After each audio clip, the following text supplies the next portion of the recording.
Loodan, et inimesed, kes meid täna kuulavad ja tegelikult sind kuulavad, mõtlevad selle peale ja on valmis nagu andma võimaluse, kui nad varem ei ole kogenud. Või isegi kui on.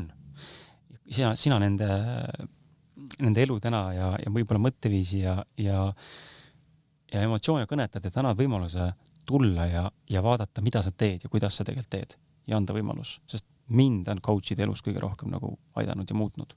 Nagu tohutult. Kui ma mõtlen terapeutide peale, ma panen terapeudid ja coach'id kõrvuti, mitte ma tahaks neid otseselt võrrelda, aga kui neid nüüd võrrelda nii-öelda, siis teraapia ei ole mind pooltki nii palju aidanud, kui on coach imine.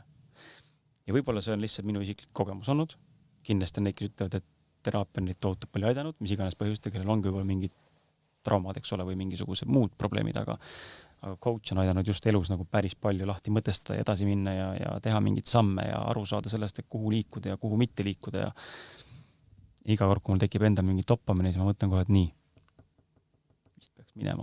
vist peaks minema või siis andma ChatGPT-le rolli.